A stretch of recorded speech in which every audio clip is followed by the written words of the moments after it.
मराठीवरती आपल्या सर्वांचं स्वागत। आपण पाहत आहात बिग टीव्ही मराठी। मी तृप्ती कदम। पाहूया आजच्या ठळक घडामोडी। ನಮ್ಮ ಬೆಳೂರು ಗ್ರಾಮದಾಗ ಬಂದಾರ 1972ದಾಗ ನಮ್ಮ ಎಲ್ಲ ಜಗ್ ತಾಲೂಕಿನಾಗ ದೊಡ್ಡ ದುಷ್ಕಾಲ ಬಿದ್ದಾಗ 40 ವರ್ಷದಿಂದ ಅವಾಗ ನಮ್ಮ ತಾಲೂಕಿನ ಎಲ್ಲ ಶೇತ ಸಾರ ಅಂದ್ರೆ ನಾವೇನ ಕರ ರೂಪಾಯಿ ಹೊಲ ತುಂಬುತ್ತೀವಿ ಗೌರ್ಮೆಂಟ್ಗ ಅದನ್ನ ಅವರು ಅವಾಗ ತಮ್ಮನಗೌಡರು ಅಪ್ಪಾರ ತುಂಬ್ಯಾರ ಜಗ್ ತಾಲೂಕದ ಎಲ್ಲ ಆ ಟೈಮ್ದಾಗ್ರಿ ತುಂಬ್ಯಾರ ಅಂದ್ರ ಅವ್ರು ಎಷ್ಟು ಸಹಕಾರ ಮಂಟನ್ ಇರ್ಬೇಕು ಬರೀ ರೊಕ್ಕನೇ ಸಹಕಾರ ಅಲ್ಲ ಮನುಷ್ಯನ ಸಹಕಾರ ನಮ್ಮ ರವಿ ತಮ್ಮನಗೌಡ ಅವ್ರದ ಮಂಟನ್ ಸಹಕಾರ ಐತಿ ಈಗ ಮೊನ್ನೆ ಜಯಂತ್ ಪಾಟೀಲ್ ಸಾಹೇಬ್ರು ಬಂದಿರ ಮಾಜಿ ಪಾಲಕ ಮಂತ್ರಿ ಅವರು ಅದನ್ನ ಒಂದು ಚಲೋ ಸೂಚಕ ನಮ್ಗೆ ಕೊಟ್ಟು ಹೋಗ್ಯಾರ ಅವ್ರು ನಮ್ಮ ವಿರೋಧ ಪಕ್ಷ ಆದ್ರೂ ಕೊಟ್ಟು ಹೋದ್ರ ಅವ್ರ ಯಾನ ಹೊರಗಿನವ್ರನ್ನ MLA ಮಾಡಬಾರ್ರಿ ಭೂಮಿ ಪುತ್ರ ನಮ್ದಾರ ಮಾಡ್ರಿ ಜಗ್ ತಾಲೂಕು ಎಲ್ಲರಿಗೂ ಕಳ್ಕಳಿ ಮಾಡಿ ಎಲ್ಲರಿಗೂ ಹೇಳಿದಾರ ಅವ್ರ ಅದಕ್ಕೆ ನಮ್ಮ ಅಣ್ಣತಮ್ಮರಲ್ಲಿ ನಮ್ಮ ಅಕ್ಕ ತಂಗಿರಲ್ಲಿ ಬೆಳ್ಕೋಬೇಕಂದ್ರ ನಮ್ಮ ಭೂಮಿ ಪುತ್ರನ ಆಮದಾರ ಆಗ್ಬೇಕು ಎಲ್ಲರೂ ಇದನ್ನಂದ ಅಗ್ದಿ ತಲೆಯಾಗಿ ಇಟ್ಕೋರಿ ಬಹಳ ಹೊತ್ತು ಮಾಡಲ್ಲ ಮಳಿ ಬರೋದೈತಿ ಮತ್ತೆ ಗೌರವ ನಿಮಗೆ ಇದನ್ನ ಎತ್ತಾಳ ಗೌರಿಗೆ ಒಂದು ವಿನಂತಿ ಐತಿ ನಮ್ಮ ಮಿರಾಜ್ ಹಿಡಿದು ಬಿಜಾಪುರ ತಕ ಜಟ್ಟಿ ಮ್ಯಾಗಿಂದ ಒಂದು ರೈಲ್ವೆ ನಮ್ಮದು ಮಾರ್ಗ ಪ್ರಸ್ತಾವಿತ ಐತ್ರಿ ನೀವು ಗೌರವ ಕೇಂದ್ರದಾಗ ಎಲ್ಲ ಕಡೆ ಹಚ್ಚಿ ಬಿಜಾಪುರದ ಇದನ್ನ ವಿನಂತಿಯಿಂದ ನಮಗೆ ಬಿಜಾಪುರದ ಜಟ್ಟಿ ಮಾರ್ಗ ರೈಲ್ವೆ ಮಾಡಿ ನೀವು ಕೊಡ್ಬೇಕಂತ ಕಳ್ಕಳಿ ವಿನಂತಿ ಮಾಡ್ಕೊಂಡ ನನ್ನ ಇದು 2 ಶಬ್ದ ಮುಗಿಸ್ಕೊಂಡು ಜೈ ಹಿಂದ್ ಜೈ ಮಾರ ಇಚ್ಛಾ ಬೇಡ್ಕೊಳ್ಳೋಕ್ಕಿಂತ ಮೊದಲ ಭೈರವನಾಥಗ ಇಂಥ ಒಂದು ಕೋಟಿ ಅಭಿಮಾನಿಗಳ ಒಂದು ಹೃದಯ ಸಾಮ್ರಾಟ ಕರ್ನಾಟಕದ ಮುಂದಿನ ಭಾವಿ ಮುಖ್ಯಮಂತ್ರಿ ಆಗ್ಬೇಕಂತ ಹೇಳಿ ಬೇಡ್ಕೊಂಡಿದ್ರೆ ಸಾಕ್ಷಿಯಾಗಿ ಹೇಳ್ತೀನಿ ಯಾಕಂದ್ರೆ ನಮ್ಮ ನೇತಾ ನಮಗ್ ರಕ್ಷಣಾ ಮಾಡೋ ನೇತಾ ನಮಗ್ ಆಶ್ರಯ ಕೊಡೋ ನೇತಾ ಎಷ್ಟು ಶಕ್ತಿಶಾಲಿ ಆತಾರ ಅವಾಗ ನಾವು ನಮ್ಮ ಕಾರ್ಯಕರ್ತರು ನಕ್ಕೆ ಅವರು ನೆಳ್ಳಾಗ ಬದುಕ್ತೇವೆ ಅಂತ ಹೇಳಿ ಇದನ್ನ ಎಲ್ಲರಿಗೂ ಜನರಿಗೆ ಭವಿಷ್ಯಕೊಡ್ತೇನೆ ಯಾಕಂದ್ರೆ ನಮ್ಮ ಸೀಮಾ ಭಾಗದಾಗ ಕರ್ನಾಟಕ ಮತ್ತು ಮಹಾರಾಷ್ಟ್ರ ಸೀಮಾ ಭಾಗದಾಗ ಇಂಥ ಒಂದು ನೇತಾ ಇಂಥ ಒಂದು ನಾಯಕರು ಇವತ್ತು ನಮಗ್ ಅದಾರ ನಮಗೊಂದು ದೊಡ್ಡ ಆಧಾರ ಐತಿ ನಮ್ಮ ಮಹಾರಾಷ್ಟ್ರನಾಗ ಯಾರೇ ಏನ್ರಿ ನಮಗ್ ದುಃಖವಾಸಿದ್ರ ಇಲ್ಲೇ ನೆರೆ ವಿಜಾಪುರದಾಗ ಗೌಡ್ರ ಅಂತ್ಯಾಗ ಬಾಗಲ ಕುಂಡಿರ್ತೇವೆ ಅನ್ನೋದು ನನ್ನ ದೊಡ್ಡ ವಿಶ್ವಾಸದಿಂದ ಇವತ್ತು ಗೌಡ್ರು ಸಿದ್ಧ ಮಾಡಿ ತೋರಿಸ್ಯಾರ ಅದಕ್ಕೆ ಗೌಡ್ರಿಗೆ ನಾನು ಧನ್ಯವಾದ ಹೇಳ್ತೀನಿ ಇವತ್ತ ಒಂದು ಜನ ಸಂವಾದ ಕಲ್ಯಾಣ ಯಾತ್ರಾ ನಿಮಿತ್ತವಾಗಿ ಉಮ್ದಿ ಜಿಲ್ಲಾ ಪರಿಷತ್ ಘಾಟ್ ದರಿಬಡ್ಚಿ ಸಂಕ್ ಮತ್ತು ಮುಚ್ಚಂಡಿ ಬೀಳೂರ್ 5ನೇ ಜಿಲ್ಲಾ ಪರಿಷತ್ ಘಾಟ್ ಇವತ್ತ ಜನ ಸಂವಾದ ಯಾತ್ರಾ ಮುಗಿತು ಈ ಜನ ಸಂವಾದ ಯಾತ್ರಾದ ಅಧ್ಯಕ್ಷ ನಮ್ಮ ನಿವೃತ್ತಿ ಶಿಂದೆ ಸರ್ಕಾರ ಸಂಯೋಜಕ ಸುನಿಲ್ ಪೊದ್ದಾರ್ ಅವರು ಮತ್ತೆ ಈ ಬೀಳೂರು ಜಿಲ್ಲಾ ಪರಿಷತ್ ಘಟದ ಜೀವಣ್ಣವ್ರ ಕಾಕ ನಾಗನಗೌಡರು ಗೌಡ್ರ ಸ್ವಾತಂತ್ರ್ಯ ಸಿಕ್ಕಿ 75 ವರ್ಷ ಆಯ್ತ್ರಿ ನಮ್ ಜತ್ ತಾಲೂಕದಾಗ ಒಂದು ಕಾರ್ಖಾನೆ ಇಲ್ಲ ನಮ್ಮ ಯುವಕರ ಕೈಗೆ ಒಂದು ಕೆಲಸ ಇಲ್ಲ ನಿರುದ್ಯೋಗ ಅದರ ಎಲ್ಲಾರು ದುಶ್ಚಟ ಮಾಡೋದು ಇಂಥ ಪರಿಸ್ಥಿತಿ ಬಂದೈತ್ರಿ ನಮಗ 75 ವರ್ಷ ಆಯ್ತು ನಿಸರ್ಗರೇ ಹೋಗು ಮದತ್ ಮಾಡಿಲ್ಲ ಪ್ರಶಾಸನ ಈಗಿದ್ದ ಆಮದಾರಗಳು ಸಹಿತ ನಮ್ಮ ಮಂದಿ ಮ್ಯಾಗ ಅನ್ಯಾಯ ಮಾಡ್ಯಾರ ಗೌಡ್ರು ಒಂದು ಇಂಡಸ್ಟ್ರಿ ತಂದಿಲ್ಲ ಒಂದು ಯಾವುದು ಲೋಕೋಪಯೋಗಗಳು ಕೆಲಸ ಮಾಡಿಲ್ಲ ಅದಕ್ಕೆ ಯಾರು ವ್ಯಕ್ತಿಸಿನ ಟೀಕಾ ಮಾಡಿಲ್ಲ ಇವತ್ತು ಜನ ಸಂವಾದ ಕಲ್ಯಾಣ ಯಾತ್ರಾ ಮಾಡೋದು ಕಾರಣ ಅಂದ್ರೆ ಇಷ್ಟೇ ಐತಿ ನಮ್ಮ ಜತ್ ತಾಲೂಕದ ಮಂದಿ ವಂಚಿತದ ನಮ್ಮಲ್ಲಿ ವಿದ್ಯಾರ್ಥಿಗಳ ಪ್ರಶ್ನೆ ಅದಾವ ಅಪಂಗ ಮಂದಿ ಪ್ರಶ್ನೆ ಅದಾವ ಶಿಕ್ಷಕರ ಪ್ರಶ್ನೆ ಅದಾವ ಪಾಲಕರ ಪ್ರಶ್ನೆ ಅದಾವ ಶೇತಕರಿಗಳ ಪ್ರಶ್ನೆ ಅದಾವ ಇವತ್ತು ಮಹಿಳಾ ನಮ್ಮ ಅಕ್ಕಂಗಿಯರ ಪ್ರಶ್ನೆ ಅದಾವ ಇವತ್ತು ನಾ ಇಲ್ಲಿಗೆ ಬರ್ಬೇಕಾದ್ರೆ 140 ಕಿಲೋಮೀಟರ್ ಪೂರ್ಣ ನಡ್ಕೋತ ಬಂದಿನ್ರಿ ಇನ್ನ 100 ಕಿಲೋಮೀಟರ್ 4 ಜಿಲ್ಲಾ ಪರಿಷತ್ ಘಟ್ಟ ಅದಾವ ಜತ್ ನಗರ ಪಾಲಿಕೆ ಆಗೈತಿ ಪ್ರತಿಯೊಂದು ಊರಾಗ ಯಾರಿಗಾರಿ ಅಡಿಗಡಿಸಿ ಕೇಳ್ಬೇಕಾದ್ರೆ ಊರಾಗ ಸರ್ಪಂಚರಿಗೆ ಗೌಡ್ರಿಗೆ ಸಾವುಕಾರಿಗೆ ಭೇಟಿ ಆಗ್ತಾರ ನಮ್ಮ ತಾಲೂಕದಾಗ 1,22,000 ಮಹಿಳಾ ನಮ್ಮ ಅಕ್ಕಂಗ್ಯಾರ ಮದ್ದಾರ ಅದಾವ ಅವ್ರ ವಿಚಾರನು ತಗೋಬೇಕು ಅವ್ರ ಆಶೀರ್ವಾದ ತಗೋಬೇಕು ಮತ್ತೆ ಮನ್ಯಾಗ ಹೆಣ್ಮಕ್ಳಿಗೆ ಒಂದು ತಮ್ಮ ಅಂತೇಳಿ ಅಕ್ಕಗೆ ಭೇಟಿ ಆಗ್ಬೇಕಾದ್ರೆ ಕಾಲೇ ಬರಬಾರ್ದು ಅಂತೇಳಿ ಇಡೀ ತಾಲೂಕದಾಗ ನಾ ಎಷ್ಟು ಮಂದಿಗೆ ಭೇಟಿ ಆಗಿ ಬರ್ತೀನಿ ಅಷ್ಟು ಮಂದಿ ನಾ ಸೀರೆ ಉಳಿಸಿ ಬರ್ತೀನಿ ಅಂತೇಳಿ ನಾ ನಿರ್ಧಾರ ಮಾಡಿದ್ದೆ ಮತ್ತ ಭೈರವನಾಥ್ ಎದುರಿಗೆ ಇವತ್ತು ಹೇಳ್ತೀನಿ ಗೌಡ್ರು ಸಾಕ್ಷಿದಾರ ಗೌಡ್ರ ನಮ್ಮ ಮುತ್ತ 40 ವರ್ಷ ಆಯ್ತು ದೀಪಾವಳಿ ಪಾಡ್ಯ ದಿವಸ ಎಲ್ಲರಿಗೂ ಆಯಾರ ಮಾಡ್ತೀರಿ ಮುತ್ತ ತಿರ್ಕೊಳ್ಳ ತಿಸರೇತಿಯ ಸಾವಧಪಣ ಸರ್ವ ವಿಷಯ ಮೊದಲು ಎಲ್ಲರಿಗೆ ಅಧ್ಯಾತ್ಮ ಇರ್ಬೇಕು ನಿನ್ನೆ ಹಳ್ಯಾಳ ಗ್ರಾಮದೊಳಗೆ ಅತ್ತನಿಗೆ ನಮ್ಮ ಎತ್ತಾಳಗೌಡರು ಬಂದಾಗ ಬಸನಗೌಡರು ಬಂದಾಗ ಒಂದ್ ಮಾತು ಹೇಳಿದ್ರು ನಾ ಮೇಲೆ ಅತಿಥಿ ಹೇಳ್ತಿದ್ದೆ ಆದ್ರೆ ಅವ್ರ ಬಾಯಲ್ಲಿ ಕೇಳ್ಬೇಕ ಮಾತನ್ನ ಏನಂದ್ರ ಇವತ್ತ ಧರ್ಮದೊಳಗೆ ರಾಜಕೀಯ ಇರಬಾರ್ದು ರಾಜಕೀಯದೊಳಗೆ ಧರ್ಮ ಇರ್ಬೇಕು ಅನ್ನೋ ಸಲಹೆ ನಾ ಬಂದಿದ್ದೀನಿ ಇವತ್ತಿರಲಿ ಯಾಕೆ ಹೇಳ್ತಾ ಇದೀನಿ ಮಾತಂದ್ರ ಗೌಡ್ರ ನಾನು ಏನು ಕಥೆ ಪುರಾಣಗಳನ್ನು ಹೇಳೋದಿಲ್ಲ ಒಂದು ಮಾತನ್ನು ಹೇಳಿ ನಾವು ನನ್ನ ಮಾತಿಗೆ ವಿರಾಮ ಕೊಡ್ತೀನಿ ಗೌಡ್ರ ಭಾಷಣ ಕೇಳ್ಬೇಕು ಯಾಕಂದ್ರೆ ಗೌಡ್ರ ಜೀವನದೊಳಗೆ ನನಗೆ ಇಟ್ಟು ಪ್ರೆಷರ್ ಯಾವಾಗ ಬಂದಿದ್ದಿಲ್ಲ 15 ದಿವಸ ನನಗೆ ಎಷ್ಟು ಪ್ರೆಷರ್ ಐತಿ. ಇವತ್ತು ಕಾರ್ಯಕ್ರಮ ಚರ್ಚೆ ಒಳಗಿತ್ತು ಕೇಳ್ರಿ ಬೇಕಾದ್ರೆ ಎಲ್ಲ ನೇತಾಗಳು. ಆದ್ರ ಹೆಂಗೈತಿ ಅಂದ್ರ ಬಹುಶಃ ಬಂಧುಗಳು ಆದವರು ಬಂದುಂಡು ಹೋಗುವರು ಬಂಧನವ ಕಳಿಯಲರಿಯಲು ಗುರುವಿಂದ ಬಂಧನ ಉಂಟೆ ಸರ್ವಜ್ಞ ಅನ್ನುವಾಗ ತಾವ್ಯಾರು ಅನ್ಯತಾ ಭಾವಿಸಬೇಡ್ರಿ ಅಂತ ಹೇಳ್ತಾ. ಯಾಕಂದ್ರೆ ನಮ್ಮ ಬಸವನಗೌಡ ಅಂದ್ರ ಒಂದು ಸಮಾಜಕ್ಕೆ ಸೀಮಿತ ಆಗಿರ್ತಕ್ಕಂಥ ವ್ಯಕ್ತಿ ಅಲ್ಲ, ಅದು ಹಿಂದೂ ಹುಲಿ. ನಾನು ಹುಟ್ಟಿದ್ರೆ ಹಿಂಗೆ ಕಪ್ಪಿ ಮಳೆಗಿಂದ ಬಿದ್ದಿಲ್ಲ. ಗೌಡ್ರಾಗ್ಲಿ ನಾಗ್ಲಿ ಒಂದ್ ಯಾವ್ದ್ರ ಮಂತಂದ ಹುಟ್ಟಿರ್ಬೇಕು. ಅದಕ್ಕ ನನ್ನ ಮೇಲೆ ಹಚ್ಚಿ ತಮ್ಮಣ್ಣಗೌಡ್ರಕ್ಕಿಂತನೂ ಬಿಳೂರ ಈ ಎಲ್ಲಾ ಭಾಗದವ್ರು ಯಾಕೆ ಹಚ್ಚಿ ನನಗೆ ಒತ್ತಡ ಮಾಡ್ಯಾರಂದ್ರ ಇಲ್ಲಿ ಇರ್ತಕ್ಕಂಥ 99% ಜನ ಗೌಡ ಸಂಬಂಧಿಕರದ. ನಾವು ಒಪ್ಪಂದ ಮಾಡ್ತೀನಿ. ಯಾಕೆ ನನಗೆ ಪ್ರೆಷರ್ ಬಂದಿದೆ ಹೇಳತ್ತೀನ. ನಾ ಕತೆ ಹೇಳಕತ್ತಿಲ್ಲ ಇಲ್ಲಿ. ಯಾಕೆ ಹೇಳಕತ್ತೀನಿ ಅಂದ್ರೆ ನಮ್ಮ ಗೌಡ್ರನ್ನ ಹಂಗ ಸೀಮಿತ ಮಾಡೋದಿಲ್ಲ. ಕರ್ನಾಟಕ ರಾಜ್ಯದಲ್ಲಿ ಪಂಚಮಸಾಲಿ ಮೀಸಲಾತಿ ಹೋರಾಟ ಮಾಡುವಂತ ಸಂದರ್ಭದಲ್ಲಿ ನಮ್ಮ ಗೌಡರು ಹೃದಯ ಸಾಮ್ರಾಟ್ರ ಅಂತ ನಮ್ಮ ತಮ್ಮಣ್ಣಗೌಡರು ಹೇಳಿದ್ರಲ್ಲ. ಎಷ್ಟು ಹೃದಯ ಸಾಮ್ರಾಟ್ರದಾರಂದ್ರೆ ವಿಧಾನಸೌಧದೊಳಗ ನಾವಿಲ್ಲಿ ಮಾತಾಡಿದ ಯಾವ್ದು ಕೌಂಟ್ ಆಗಂಗಿಲ್ಲ, ಪಾಳದ ಪತ್ರಕರ್ತರು ಬರಿಬಹುದು. ಆದ್ರೆ ವಿಧಾನಸೌಧದೊಳಗೆ ಮಾತಾಡಿದ್ದು ಪ್ರತಿಯೊಂದು ರೆಕಾರ್ಡ್ ಆಗ್ತದ. ಗೌಡ್ರ ಏನ್ ರೆಕಾರ್ಡ್ ಮಾತಾಡ್ಯಾರಂದ್ರ ಬಹುಶಃ ಒಂದು ಜಾತಿ ಅವ್ರು ಹುಟ್ಟಿರುವಂತ ಒಂದೇ ಸಮಾಜಕ್ಕೆ ಬೇಡಲಿಲ್ಲ. ಬಹುಶಃ ಕರ್ನಾಟಕದೊಳಗೆ ಇರ್ತಕ್ಕಂಥ ಎಲ್ಲಾ ಸಮುದಾಯಗಳಿಗೆ ಮೀಸಲಾತಿಯನ್ನು ಬೇಡಿರ್ತಕ್ಕಂಥ ಭಾರತದಲ್ಲಿ ಏಕೈಕ ನೇತಾ ಹುಲಿ ಯಾರಾದ್ರೂ ಇದ್ರೆ ಯತ್ನಾಳ್. ರಾಜಮಾತಾ ಇಲ್ಲಾಬಾಯಿ ಹೋಳ್ಕರ್ ಅವರಿಗೆ, ಭಾರತ ರತ್ನ ಡಾಕ್ಟರ್ ಬಾಬಾ ಸಾಹೇಬ್ ಅಂಬೇಡ್ಕರ್ ಅವರಿಗೆ, ಕ್ರಾಂತಿ ವೀರ ಸಂಗೊಳ್ಳಿ ರಾಯಣ್ಣ ಅವರಿಗೆ, ಬೆಳೂರಿನ ಒಂದು ಸಂಬಂಧ ನಮ್ಮ ವಿಜಯಪುರ ಜಿಲ್ಲೆಯ ಬಾಗಲಕೋಟೆ ಜಿಲ್ಲೆ ಕಟ್ಟದವ್ರು ಯಾರಪ್ಪ ಅಂದ್ರೆ ಅದು ಬೆಳೂರು ರಾಜವರು ಅನ್ನುವಂಥದ್ದು ಇದು ಇತಿಹಾಸದಲ್ಲಿ ಬರೆದಂತ. ನಮ್ಮಲ್ಲಿ ಬೆಳೂರು ರಾಜವರು ಹೇಳ್ತಾರೆ ಅವರಿಗೆ. ಬಿಜಾಪುರ ಭಾಗದಲ್ಲಿ ಭಕ್ತಾಳ ಸ್ವಾಮಿಗಳು BND ಕಟ್ಟದ್ರು. ಬೆಳೂರು ರಾಜವರು ಹೇಳ್ತಾರೆ ಕಡೆ ಎಲ್ಲ. ಯಾರಿಗೂ ಅವ್ರ ಹೆಸರು ಏನೈತೆ ಗುರುತಿಲ್ಲ, ನಮಗೂ ಗುರುತಿಲ್ರಪ್ಪ. ನಮ್ಮ ಬಿಜಾಪುರ್ನಾಗ ಶಿಕ್ಷಣ ಸಿಕ್ಕಿದ್ದು ಯಾರಪ್ಪ ಅಂದ್ರೆ ಭಕ್ತಾಳ ಸ್ವಾಮಿಗಳು, ಡಾಕ್ಟರ್ ಪೊಂಗೋಳಿ ಕಟ್ಟೆ. ಅಂತ ಪವಿತ್ರ ಭೂಮಿ ಬೆಳೂರು ಅಂದ್ರೆ ಸಾಮಾನ್ಯ ಅಲ್ಲ. ಕರ್ನಾಟಕ ಮಹಾರಾಷ್ಟ್ರದ ಒಂದು ಸಂಬಂಧವನ್ನು ಬೆಳೆಯುವಂತಹ ಬೆಳೂರು ಗ್ರಾಮದಲ್ಲಿ ಪ್ರಯಾಣ ಮಾಡ್ತಿರುವಂತಹ ಈ ಭಾಗದ ಜನಪ್ರಿಯ ಭಾರತೀಯ ಜನತಾ ಪಾರ್ಟಿಯ ನಾಯಕರಾದಂತಹ ಶ್ರೀ ತಮ್ಮನಗೌಡ ರವಿ ಪಾಟೀಲ್ರವರೇ, ಪೂಜ್ಯ ಕಕ್ಮರಿಯ ಪೂಜ್ಯರಾದಂತಹ ಪರಮ ಪೂಜ್ಯ ಶ್ರೀ ಕಕ್ಮರಿ ಮಹಾಸ್ವಾಮಿಗಳಲ್ಲಿ ಪಾದಯಾತ್ರೆ ಮಾಡ್ತೀವಿ. ಗುಡ್ಡಾಪುರಕ್ಕೆ ಹೋಗ್ಬೇಕಾದ್ರೆ ಪಾದಯಾತ್ರೆ ಮಾಡ್ತೀವಿ. ಮಂತ್ರಾಲಯಕ್ಕೆ ಹೋಗ್ಬೇಕಾದ್ರೆ ಪಾದಯಾತ್ರೆ ಮಾಡ್ತೀವಿ. ತುಳಜಾ ಭವಾನಿಗೆ ಹೋಗ್ಬೇಕಾದ್ರೆ ಪಾದಯಾತ್ರೆ ಮಾಡ್ತೀವಿ. ಗತ್ರಿಗಿ ಬಾಗಾಮಗೆ ಹೋಗ್ಬೇಕಾದ್ರೆ ಪಾದಯಾತ್ರೆ ಮಾಡ್ತೀವಿ. ಯಾಕಪ್ಪ ಅಂದ್ರೆ ಆ ಪಾದಯಾತ್ರೆ ಅನ್ನುವಂಥದ್ದು ಪವಿತ್ರವಾದಂಥದ್ದು. ಅದನ್ನ ನಾವು ಎಷ್ಟು ಭಕ್ತಿಯಿಂದ ಮಾಡ್ತೀವಿ, ಎಷ್ಟು ಶ್ರದ್ಧೆಯಿಂದ ಮಾಡ್ತೀವಿ, ಅದರ ಲಾಭ ಅದು ಆ ಭಾಗದ ಜನರಿಗೆ ಸಿಕ್ಕೇ ಸಿಗ್ತದೆ. ರಾಜಕಾರಣಿಗಳು ಪಾದಯಾತ್ರೆ ಮಾಡ್ತಾರೆ, ನಾನು ಮಾಡಿದ್ದೀನಿ.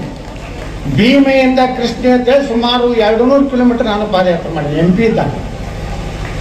ನಮ್ದು ಏನಿತ್ತಪ್ಪ ಅಂದ್ರೆ ಬಿಜಾಪುರ ಜಿಲ್ಲೆಯಲ್ಲಿರುವ 108 ಕೆರೆಗಳನ್ನ ನೀರು ತುಂಬಬೇಕು, ನಮ್ಮ ರೈತರ ಜೀವನ ಹಸನಾಗಬೇಕು. ಮಹಾರಾಷ್ಟ್ರದಲ್ಲಿ ಹೆಂಗೆ ರೈತರು ಇವತ್ತು ಮುಂದೆ ಬಂದಾರೆ, ಆರ್ಥಿಕವಾಗಿ ಇವತ್ತು ಮಹಾರಾಷ್ಟ್ರದ ಮಾದರಿಯಲ್ಲಿ ಕರ್ನಾಟಕದ ಬಿಜಾಪುರನು ಅಭಿವೃದ್ಧಿ ಆಗ್ಬೇಕಂತ ನಾವು ಹೋರಾಟ ಮಾಡಿದೀವಿ. ಸುದಯದಿಂದ ಇವತ್ತು 108 ಕೆರೆಗಳು ತುಂಬುದು, ಎಲ್ಲಿ ನೀರು ಬರುವುದಿಲ್ಲ ಅಲ್ಲೆಲ್ಲ ನೀರು ಬತ್ತು. ನಾನು 2 ಸಲ MP ಆದೆ, 3 ಸಲ MLA. ನೀವು MP ಕಾಸುದಾರ ಇದ್ದೀರಿ, ಅದು 2 ಸಲ ಆಗಿನಿ, ಆಮದಾರ 3 ಸಲ ಆಗಿನಿ. ಒಮ್ಮೆ ಮೇಲಿನ ಮನೆ ಇಂಡಿಪೆಂಡೆಂಟ್ ನಮ್ಮ ಪಾರ್ಟಿಯವ್ರು ಟಿಕೆಟ್ ಕೊಡಲಿಲ್ಲ. ನಾ ಇಡೀ ಕರ್ನಾಟಕಕ್ಕೆ ಹೈಯೆಸ್ಟ್ಲಿ MLC ಗ್ರಾಮ ಪಂಚಾಯತಿ ಓಟ್ನಿಂದ ಆರಿಸಿ ಬಂದೆ, ಬಿಜಾಪುರ ಬಾಗಲಕೋಟೆ ಹೋಗಿ. ಈ ರೀತಿ ಒಂದು ವ್ಯಕ್ತಿಗೆ ಇಡೀ ಒಂದು ವಿಧಾನಸಭಾ ಕ್ಷೇತ್ರದ ನೋಡಿ, ರಾಜಶೇಖರ ರೆಡ್ಡಿ ಆಂಧ್ರದಾಗ ಸುಮಾರು 1000 ಕಿಲೋಮೀಟರ್ ಪಾದಯಾತ್ರೆ ಮಾಡಿದ್ರು, ಆಂಧ್ರ ಮುಖ್ಯಮಂತ್ರಿ ಆದರು. ನಮ್ಮ ಯಡಿಯೂರಪ್ಪನ ಪಾದಯಾತ್ರೆ ಮಾಡಿದ್ರು, ಅವರು ಮುಖ್ಯಮಂತ್ರಿ ಆದರು. ಯಾಕೆ ನಗ್ತೀರಿ? ಯಾಕ ಮಾಡ್ಯಾರ. ಯಾರ್ಯಾರು ಪಾದಯಾತ್ರೆ ಮಾಡ್ತಾರ ಅವ್ರಿಗೆ ದೇವರು ಗ್ಯಾರಂಟಿ MLA MP ಮಾಡ್ತಾರ. ಆದ್ರೆ ಮಾಡಿದ ಮ್ಯಾಗ ನೆನಪಾರಬಾರ್ದು. ಮುಂಬೈದಾಗ ಹೋಗಿ ಕುಂಡಿರಬಾರ್ದು. ಯಾವ ಕಷ್ಟಗಳನ್ನು ನಾವು ಪಾದಯಾತ್ರೆ ನೋಡಿರ್ತೀವಲ್ಲ, ಗುಡ್ಸಲ್ದಾಗ ಒಬ್ಬ ರೊಟ್ಟಿ ತಂದು ಕೊಟ್ಟಿರ್ತಾನ, ಅದು ಎಷ್ಟು ಪ್ರೀತಿ ಎಷ್ಟು ಭಕ್ತಿ ಇರ್ತೈತೆ ಅಂದ್ರೆ ಬಡವ್ರ ಬಲ್ಲಿ. ನಾ ಪಾದಯಾತ್ರೆ ಮಾಡಾಗ ಯಾವನು ತಮ್ಮ ಮನ್ಯಾಗ ಉಂಡಿ ಮಾಡಿ ತರ್ತಿದ್ದ, ತನ್ನ ಹೊಲ್ದಾಗ ಬೆಳೆದಂಥ ಸೌತೆಕಾಯಿ ತಂದು ಕೊಡ್ತಿದ್ದ, ತನ್ನ ಹೊಲ್ದಾಗ ಬೆಳೆದಂಥ ಪುಟ್ಟಿಕಾಯಿ ತಂದು ಕೊಡ್ತಿದ್ದ, ಸೀದ್ನಿ ಸುಟ್ಟು ತಂದು ಕೊಡ್ತಿದ್ದ. ಅವ್ರ ಬಳಿ ಏನಿರ್ತೈತೆ ಅಂತರಾತ್ಮದಲ್ಲಿ, ಆ ಬಡವ್ರ ಬಳಿ ರೈತರ ಬಳಿ ಏನಿರ್ತದಂದ್ರೆ ಈ ವ್ಯಕ್ತಿ ನಮ್ಮ ಸಲುವಾಗಿ ಹೋರಾಟ ಮಾಡ್ತಾ ಇದ್ದಾನ, ನಾವು ಅವನಿಗೆ ಎಲ್ಲ ರೀತಿ ಬೆಂಬಲ ಕೊಡಬೇಕು. ಆ ಒಂದು ಭಾಗ ಭವಿಷ್ಯವನ್ನು ಬದಲಾವಣೆ ಮಾಡುವಂಥ ಕಾಲ ಬರ್ತದೆ. ನಮ್ಮ ಗುರುಗಳು ಹೇಳಿದ್ರು, ಜತ್ ತಾಲೂಕದವರು MLA ಆಗಿಲ್ಲ, ಆಮದಾರೇ ಆಗಿಲ್ಲ ಅಂತ ಹೋದ್ರೆ ಎಲ್ಲ ಹೊರಗಿನ ಗಿರಾಕಿಗಳೇ. ಒಮ್ಮೆ 96 ಬಂದಿದ್ದೆ ಜತ್ ಕನ್ನಡ ಗಡಿ ನಾಡು ಕನ್ನಡಿಗರ ಒಂದು ಇದಕ್ಕೆ ಬಂದಿದ್ದೆ ಕಾರ್ಯಕ್ರಮ. ಲೀಲಾದೇವಿ ಪ್ರಸಾದ್ ಅಂತ ಕನ್ನಡ ಮಂತ್ರಿ ಇದ್ರು, ನಾ MLA ಇದ್ದೆ ಬಿಜಾಪುರ. ಬಿಜಾಪುರಕ್ಕೆ ನಮ್ಮ ಮನೆಗೆ ಬಂದಾರೆ. ಜತ್ತದ್ದು ನಮ್ಮದು ಭಾಳ ಸಂಬಂಧ. ಯಾಕಂದ್ರೆ ಯತ್ನಾಳ್ ಇಲ್ಲೇ ನಿಮ್ಮದು ಮಹಾರಾಷ್ಟ್ರ ಗಡಿದಿಂದ 2 ಕಿಲೋಮೀಟರ್ ಮ್ಯಾಗ ನಮ್ದು ಸಂಘ ದಾಟಣೆ 3-4 ಕಿಲೋಮೀಟರ್ ಆಗ್ಬೋದು. ಈ ರೀತಿ ಸುಮಾರು 6 ಸಲ ನಾ ಆರಿಸಿ ಬಂದೀನಿ, 3 ಸಲ ಬಿದ್ದೇನೆ. ಬೀಳಬೇಕು ಅಂತ ಬಿದ್ದಾಗನೇ ಗೊತ್ತಾಗೋದು ಏನೋ. ಬೀಳೋದ್ರಿಂದ ನಿಮಗೂ ಗೊತ್ತಾಗ್ತೈತಿ, ನಮಗೂ ಗೊತ್ತಾಗ್ತೈತಿ. ಅಂಥವ್ರು ಕಡಿಬಿಟ್ಟಪ್ಪ ಅಂತ ಹಳೆ ಚಲೋ ಇದ್ದವ, ಒಳ್ಳೆ ಕೆಲಸ ಮಾಡ್ತಿದ್ದ, ನಾವು ರೊಕ್ಕ ತಗೊಂಡು ದಾರು ಕೊಡೋದು, ಲಗ ಹೊಡೆಸ್ತೀವಿ. ಮುಂದೆ 5 ವರ್ಷ ಪಶ್ಚಾತ್ತಾಪ ಪಡ್ತಾರೆ. ನಾ 2 ಸಲ MP ಇದ್ದೆ. ಮುಂದೆ ನಂದು ರಿಸರ್ವೇಷನ್ ಆಯ್ತು, SC ಆಯ್ತು. SC ಆಗೋಣ ನನಗೆ ಮತ್ತೊಂದು ಜಾಗನೇ ಇರಲಿಲ್ಲ ಎಲ್ಲಿಯೂ. ಮುಂದೆ ಅಲ್ಲಿ ದೇವರೊಬ್ಬರಿಗೂ ನಿತ್ಯ, ಬಿಜಾಪುರ ನಿತ್ಯ 2 ಸಲ ಬಿದ್ದೆ. ಮುಂದೆ MLC ಇಲೆಕ್ಷನ್ ಬಂತು. ನಮ್ಮಲ್ಲಿ ನಿಮ್ಮ ಟೈಪ್ ಇಲ್ಲ.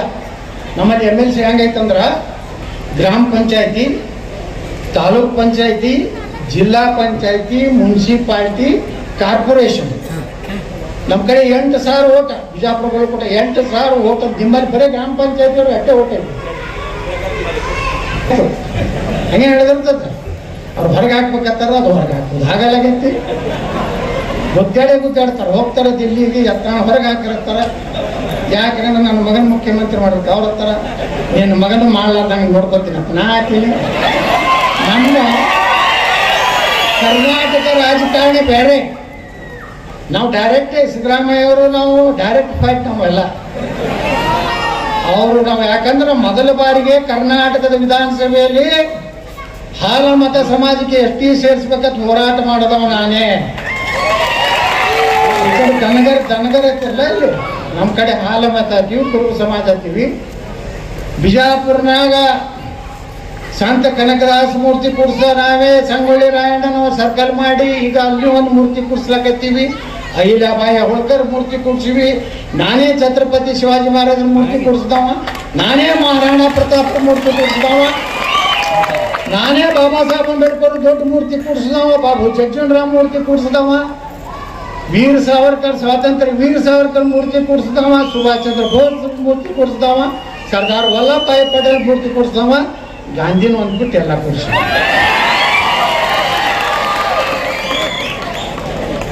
ಅಂಬೇಡ್ಕರ್ ಅವರು ಹೇಳಿದ್ರಲ್ಲ ನಮ್ಮ ಗುರುಗಳು. ನಾ ಹೇಳಿದೆ ವಿಧಾನಸಭೆ ಒಳಗೆ ಭಾಳ ಕಾಂಗ್ರೆಸ್ನವ್ರು ಆಡಾಡ್ತಿದ್ರು. ಬಾಬಾ ಸಾಹೇಬ್ ಅಂಬೇಡ್ಕರ್ ಅವ್ರನ್ನ ಬಾಂದ್ರಾದಾಗ ನಿಂತಾಗ ಸೋಲಿಸಿದ್ರು ಯಾರಪ್ಪ? ಕಾಂಗ್ರೆಸ್. ಎಂದೂ ಕಾಂಗ್ರೆಸ್ ಲೈಕ್ ಮಾಡಲಿಲ್ಲ ಅವ್ರು. ನಾ ಖರ್ಗೆ ಅವ್ರ ಬಗ್ಗೆ ಹೇಳಿದೆ, ನಮ್ಮ ಕರ್ನಾಟಕ ವಿಧಾನಸಭಾದ ಪ್ರಿಯಾಂಕಾ ಖರ್ಗೆ ಅದಾರ. ಖರೆ ನೀನು ದಲಿತ ಮುಖಂಡ ಆಗಿದ್ದಂದ್ರೆ, ಖರೆ ನೀ ಅಂಬೇಡ್ಕರ್ ಅವ್ರ ಅನ್ಯಾಯ ಆಗಿತ್ತಂದ್ರೆ ನೀ ಕಾಂಗ್ರೆಸ್ನಾಗೆ ಇರ್ತಿದ್ದಲ್ಲ ನೀನು ನಿಮ್ಮ ಅಪ್ಪ. ಯಾಕಂದ್ರೆ ಅಂಬೇಡ್ಕರ್ ಎಂದೂ ಕಾಂಗ್ರೆಸ್ ನಂಬೇಡ್ರ ತವಾಗ ಹೇಳೋಣ ಅವರು. ಆದ್ರೂ ಈ ದೇಶದ ಜನ ಇನ್ನ ದಲಿತರೊಳಗಿನ ಕಾಂಗ್ರೆಸ್ ಕಾಂಗ್ರೆಸ್ ಕಾಂಗ್ರೆಸ್ ಅಂತ ಬಂದ್ಬಿಟ್ಟಿದ್ರಲ್ಲ, ಅದು ಈಗ ಕಡಿಮೆ ಆಗ್ಲಾಕತ್ತ, ಗುರುತಾಗ್ಲಾಕತ್ತ ಸತ್ಯ. ಈಗ ನಾವೆಲ್ಲ ಈ ಸೋಷಿಯಲ್ ಮೀಡಿಯಾ ಬಂದಲ್ಲ, ಫೇಸ್ಬುಕ್, ವಾಟ್ಸಪ್ ಎಲ್ಲ ಚರ್ಚೆ ಆಗಿ ಹೊತ್ತು ನಾವೆಲ್ಲರೂ ಬಂಧುಗಳೇ ಯಾವುದೇ ಒಂದು ಜಾತಿಯಿಂದ MLA ಆಗ್ಲಿಕ್ಕೆ MP ಆಗ್ಲಿಕ್ಕೆ ಸಾಧ್ಯ ಇಲ್ಲ. ನಾನು ಬಿಜಾಪುರ್ನಾಗ ಎಲ್ಲ ಜಾತಿ ಮಿನಿ ಇಂಡಿಯಾ ಇದ್ದಂಗೆ ಐತಿ. ಎಲ್ಲ SC ST ಅವು ಇಟ್ಟು ಜಾತಿ ಅವಲ್ಲ, ಗೊಲ್ರು, ಮಿನಿಮಾದ್ರು, ವಾಟ್ರು, ಕುಂಚಿಕುರಿಯವರು, ಹರಣಸಿಕಾರ್ಯರು, ನಾಂಗೋಡ್ಯಾರು, ಎಷ್ಟು ಜಾತಿಗಳು. ನಮ್ಮ ಒಟ್ಟು 2,80,000 ನಮ್ಮ ವಿಧಾನಸಭಾ ಕ್ಷೇತ್ರದಾಗ. ನಮ್ಮ ಹಿಂದೂಗಳದ್ದು ಇರೋದು 1,80,000 ಓಟ್. ನಾ ಅಟ್ರ ಮ್ಯಾಗೆ ಬರ್ತೀನಿ. ನಾನು ಹೇಳ್ತೀನಿ, ನಮ್ಮೂರು ಅಟ್ಟ ಬಂದು ಓಟ್ ಹಾಕ್ಬಿಡ್ರಪ್ಪ, ನಾ ಆರಿಸಿ ಬರ್ತೀನಿ ಅಂತ ಹೇಳ್ತೀನಿ. ನಮ್ಮವರೆಲ್ಲ ಹೊರಗೆ ಬಂದು ಕಿತ್ಕೊಂಡು ಬಂದು ಓಟ್ ಹಾಕ್ತಾರೆ. ಮುಂಜಾನೆ 6:30 ಮಳೆ ಹಾಕಿ ಬಿಡ್ತಾರೆ. ಹಿಂಗಾಗಿ 2 ಸಲ ನಾನು ತೊಡಿಬೇಕಂತ ಮಂದಿ. ಕರ್ನಾಟಕದಾಗ ನಾವು ಲೀಡರ್ ನಮ್ಮ ಯಡಿಯೂರಪ್ಪನ ಮಗನ ರೊಕ್ಕ ಕಟ್ ಕಳಿಸಿದ್ದ ಮೊನ್ನೆ 3 ಕೋಟಿ. ಯತ್ನಾಳ್ ಸೋಲಿಸ್ಬೇಕಂದ್ರೆ ಮತ್ತೊಮ್ಮೆ ಇಳ್ಕೊಂಡು ನಮ್ಮ ಕಾಂಪಿಟೇಟರ್ ಆಗ್ತಾನೆ. ಭಾಳ ಮುಂದಾಲೋಚನೆ ಅವರೆಲ್ಲ. ಇನ್ನೊಬ್ಬ ನಮ್ಮ ಜಾತಿಯವನೇ ನಿರಾಣೆ ಅಂತ ಹೇಳ ನಮ್ಗೆ. ಅವ ಎಷ್ಟು 10 ಸಕ್ಕರೆ ಪ್ಯಾಕ್ ತಗೊಂಡು ಅವನೊಂದು 3 ಕೋಟಿ ಕಳ್ಸೋದು. ಇವ ಏನಾರು ಆಸೆ ಬಂದ್ರೆ ಮತ್ತೆ ಮುಖ್ಯಮಂತ್ರಿ ಕ್ಯಾಂಡಿಡೇಟ್ ಆಗ್ತಾನೆ. ಯಾರು ನಾನು ಕೆಡಬೇಕಂತಿದ್ರೆ ಅವ್ರಿಗೆ ಬಿದ್ದು ಹೋದ್ರು ನಾ ಆಸೆ ಬಂದೆ. ಕಾರಣ ಎಲ್ಲ ಜಾತಿಯವರು ನಮ್ಮನ್ನ ಇವತ್ತು MLA ಮಾಡಲಿಕ್ಕೆ, ಆಮದಾರ್ ಮಾಡಲಿಕ್ಕೆ ಸಾಧ್ಯ ಇಲ್ಲ. ಅದಕ್ಕೆ ನಾನು ಹೇಳ್ತೀನಿ, ಪಾದಯಾತ್ರೆ ಅನ್ನುವಂಥದ್ದು ನಾ ಈಗಾದ್ರೂ ತಮ್ಮನಗೌಡ ಕಿವಿ ಮಾತು ಹೇಳೋದೇನಂದ್ರೆ, ಈಗ ಜತ್ತ ತಾಲೂಕದಾಗ ಏನು ಅಡ್ಡಾಡಿರಲ್ಲ, ಜನರ ಆರ್ಥಿಕ ಸ್ಥಿತಿ ಹೆಂಗೈತಿ, ಸಾಮಾಜಿಕ ಸ್ಥಿತಿ ಹೆಂಗೈತಿ, ಅವ್ರು ಹೆಂಗೆ ಬಡತನದಾಗ ಅದಾರ, ಅವ್ರ ಮನೆ ಇಲ್ಲ, ಎಂಥ ಪರಿಸ್ಥಿತಿ ಒಳಗದಾರ. ಮುಂದೆ ನೀವು ಆಮದಾರ MLA ಆದ್ಮ್ಯಾಗ ಮುಂಬೈಗೆ ಮನೆ ಮಾಡಬಾರ್ದು, ಅದು ಜತ್ತದಾಗಿ ಮನೆ ಮಾಡ್ಕೊಂಡು ಇಲ್ಲೇ ಇರಬೇಕು, ಅಧಿವೇಶನ ಮಾಡಿದಾಗ ಅಷ್ಟೇ ಹೋಗ್ಬೇಕು. ನಾ ಬಿಜಾಪುರಾಗ ಹೇಳ್ತೀನಿ, ನಾ ಬೆಂಗಳೂರು ಹೋದ್ರೆ 1 ದಿವಸ 2 ದಿವಸ ಅಷ್ಟೇ. ಹಳ್ಳಿ ನಮ್ಮ ಗಾಡಿ ಬಿಜಾಪುರ ಕಡೆನೆ, ಎಲ್ಲಿ ಹೋದ್ರು ಆಯಾ ಬಿಜಾಪುರ. ಯಾಕಂದ್ರೆ ನಮ್ಮ ಓಟ್ ಹಾಕಿದಂಥ ಜನರ ಸಲುವಾಗಿ ಇವತ್ತು ಇಷ್ಟು ದೊಡ್ಡ ಪ್ರಮಾಣದ ಇವತ್ತು ಜನ ಸೇರಿರಲ್ಲ. ನಿಮ್ಗೊಂದು ವಿಶ್ವಾಸ ಐತಿ, ಈ ಮನುಷ್ಯನ ನಾವು ನಮ್ಮ ಭಾಗದ MLA ಅಥವಾ ಆಮದಾರ ಮಾಡಿದ್ರೆ ಮುಂದಿನ ದಿವಸಗಳಲ್ಲಿ ನೋಡ್ರಿ, ಒಟ್ಟು MLA ಇಲ್ಲೇ MP ಪಾಲ್ರು ಅದರಲ್ಲ, ನಿಮ್ಮ ಮಕ್ಕಳೇ MP ಪಾಲ್ರು ನಮ್ಮದು ಹಂಗೆ ಇರ್ತದೆ, ಅವ್ರಿಗೊಂದು ಕುಸ್ತಿ ಹಂಗೆ ಇರ್ತದೆ. ಆದ್ರೆ ಜಗಳ ಆಡ್ತೀವಿ. ಅಭಿವೃದ್ಧಿ ಬಂದಾಗ ಇಬ್ಬರು ಜಗಳ ಆಡೋದಿಲ್ಲ. ನಾ ಅವ್ರಿಗೆ ಸಪೋರ್ಟ್ ಮಾಡ್ತೀನಿ, ಅವ್ರು ನನಗೆ ಸಪೋರ್ಟ್ ಮಾಡ್ತಾರೆ. ಅದಕ್ಕೆ ಮ್ಯಾಗನವ್ರ ಸಂಖ್ಯೆ ಹೊಡಿತಾರೆ, ಇವ್ರಿಬ್ರು ಒಂದದಾರ ಒಂದಿಲ್ಲಪ್ಪ. ಅವ್ರು ಮಂತ್ರಿ ಆಗಿದ್ದೀನಿ, ನೀರಾವರಿ ಮಂತ್ರಿ. ನಾ ಸಪೋರ್ಟ್ ಮಾಡಿ ನಾ ಇಂಡಿಪೆಂಡೆಂಟ್ MLC ಇದ್ದೆ. ನನಗೆ ಯಾವ ಪಾರ್ಟಿಗೆ ಇರ್ತಿದ್ದಿಲ್ಲ. BJPಗೂ ಬೈತಿದ್ದೆ, ಕಾಂಗ್ರೆಸ್ಗೂ ಬೈತಿದ್ದೆ, 2 ಪಾರ್ಟಿ. ನಮ್ಮ ವಿಧಾನ ಪರಿಷತ್ನಾಗ BJPಗೆ ಬೈಯಾಗ ಕಾಂಗ್ರೆಸ್ನವ್ರು ಡಬ್ಬ ಹೊಡೆಯೋರು, ಕಾಂಗ್ರೆಸ್ ಬೈಲಾಕಂದ್ರೆ BJP ಹೊಡೆಯೋರು. ಇಬ್ರು ಚಪ್ಪಾಳಿ ನನಗೆ ಹೊಡೆಯೋರು. ಓಪನ್ ಆಗಿ ಸಿದ್ದರಾಮಯ್ಯವ್ರಿಗೆ ಹೇಳ್ತಿದ್ದೆ, ಒಳ್ಳೆ ಕೆಲಸ ಮಾಡಿ ಸಿದ್ದರಾಮಯ್ಯವರು. ಇವತ್ತಾದ್ರೂ ಸಿದ್ದರಾಮಯ್ಯ ನನ್ನ ಬಗ್ಗೆ ಇಷ್ಟು ಗೌರವ ಐತಿ. ಪಾರ್ಟಿ ಬೇರೆ ಇರ್ಬೋದು, ಯಾಕಪ್ಪ ಅಂದ್ರೆ ನಾವು ವಿಕಾಸ್ ಕಲ್ಯಾಣ ಜನ್ ಸ್ವರಾಜ್ ಅವು ಹೋಗಿದ್ದೆ. ನಾನು ಇಲ್ಲೇ ಒಂದು ಕಡೆ ಭಾಷಣ ಮಾಡಿ ಹೋಗಿ ಜತ್ತದಾಗಿ ಕಾಣಿಸ್ತೇನೆ. ನಾ ಹಿಂದೆ ನಾವು ಸಂಜಯ್ ಕಾಕ ಪಾಟೀಲ್ ಇಲೆಕ್ಷನ್ ಬಂದಿದ್ದೆ. ಮಗಲೇ ದೇವೇಂದ್ರ ಫಡ್ನವೀಸ್ ಕೂತು ನನಗೆ ಯಾರೂ ಗುರ್ತೇ ಇಲ್ಲ. ಅವರೇ ಮುಂದೆ ಮುಖ್ಯಮಂತ್ರಿ ಅಲ್ಲ, ಅವ್ನು ಮಾನ್ಯನೇ ಅವ್ರು ಮಗಲೇ ಕೂತೀನಿ. ಇವ್ರು ಮುಖ್ಯಮಂತ್ರಿ ಪ್ರಮಾಣ ತಗೊಂಡು ನೋಡಿದೆ. ಏನಪ್ಪ, ನಾ ಫಡ್ನವೀಸ್ ಅನ್ನೋದೇ ಗೊತ್ತಿರಲಿಲ್ಲ. ಪಾಪ ಅವರು ಸುಮ್ಮನೆ ಕೂತಿದ್ರಿಂದ. ಇನ್ನೊಬ್ರು ಗಿರೀಶ್ ಮಾಚಾನ ಒಬ್ಬ ದೋಸ್ತಿ ಆಗಿತ್ತು. ಅವ್ರು ಹೆಂಗಂದ್ರೆ ಬಿಜಾಪುರ ಒಬ್ಬನ ಕಡೆ ಬಂದೂಕ್ ತೊಗೊಂಡು ರಿವಾಲ್ವರ್ ತೊಗೊಂಡಿದ್ರು. ಅದು ಇನ್ನೂ ಲಪಡೆ ಆಗಿತ್ತು. ನಾ MLA ಇದ್ದೆ. ನಮ್ಮ ಇವ್ರಿಗೆ ಫೋನ್ ಮಾಡಿದ್ರು, ಗೋಪಿನಾಥ್ ಮುಂಡೆ ಅವ್ರು. ಅವ್ರು ಗೋಪಿನಾಥ್ ಮುಂಡೆ ಭಾಳ ಕರೆಕ್ಟ್ ಮಾಡ್ತಾರೆ. ನಾಕೆ ಮಾತೆ 14 हमारे एक आदमी आ रहे हैं, उसका रिवाल्वर पड़ना हुआ, गाड़ा देखो. ಬಂದ್ರೆ ಗಿರೀಶ್ ಮಹಾಜನ್ ಮರುದಿವಸನೇ ಮುಂಬೈಗೆ ಹೋದಾರ. ನಮ್ಮ ವಿಮಾನದಾಗ ನೀರು ಇರಲಿಲ್ಲ. ಅವ್ರ ಮನೆಗೆ ಹೋದೆ, ಮಂತ್ರಾಲಯ ಬಂದು ಕೊಟ್ರ ಸುಟ್ಟು ಹೋದೆ. ಹಿಂಗಾಗಿ ಅವ್ರು ಗಾಬರೋದು, ಇಷ್ಟು ದಿವಸ ಮ್ಯಾಗ ಬಂದಿಲ್ಲ, ನೀವು ಮಂತ್ರಿ ಆಗಿದ್ದೆ ನಮ್ಗೆ ಹೋಗ್ತಿಲ್ಲ, ಬರೀ MLA ಇದ್ದಾಗ ಬಂದಿದ್ರಿ. ಅದೇ ಯಾರು, ನಾವ ಕೇಂದ್ರ ಮಂತ್ರಿ ಇದ್ದೆ, ನಾವು ವಾಜಪೇಯಿ ಸರ್ಕಾರ.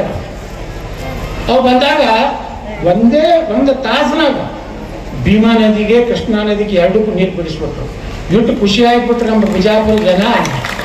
ಈಗ ನಿಮ್ಮಲ್ಲಿ ಹೋರಾಟ ಆಗಬೇಕಂತದ ಪಾಣಿ ಅಂತ ಹೇಳಿ ನಾವು ಪಾಣಿ ಸಂಘರ್ಷ ಸಮಿತಿ ಅವ್ರು ಬಿಜಾಪುರ ಜಿಲ್ಲಾದಾಗ ಸೇರಿಸ್ತಾರೆ, ಅವ್ರು ಹೋರಾಟ ಮಾಡಕತ್ತಾರ. ಹೌದಲ್ರಿ? ಏನ್ ಕಡೆ ಬರಬೇಡ್ರಿ, ಇಲ್ಲೇ ನಮ್ಮ ಇವನ್ ಆಸ್ತಿ ತಗೊಂಡ್ಬರ್ರಿ, ತಮ್ಮ ನೋಡ ಇಲ್ಲೇ ನೀರಾವರಿ. ನಾವು ನಿಮ್ಮ ನೋಡಿ ಕಲ್ತೀವಿ, ಮಹಾರಾಷ್ಟ್ರದವ್ರು ನೋಡಿ. ಮೊದಲಲ್ಲಿ ನಮ್ಮಲ್ಲಿ ನೀರಾವರಿಯ ಜ್ಞಾನ ಇರಲಿಲ್ಲ. ಈಗೆಲ್ಲ ನಮ್ಮವರು ಕಾರ, ಮೋಟರ್ ಸೈಕಲ್, ಅವ್ರ ಮನೆಗಳು ಏನೀಗ ರುಬಾಬ್ನಾಗ ಅದಾರ ಎಲ್ಲ ಕೆರೆಕೆಗಳು. ಮೊದಲು ಅಲ್ಲೇ ಗುಡ್ಸಲ್ದಾಗ ಅಲ್ಲೇ ದನಗಳ ಕಾಲಾಗ ಮಕ್ಕೋತಿದ್ರು.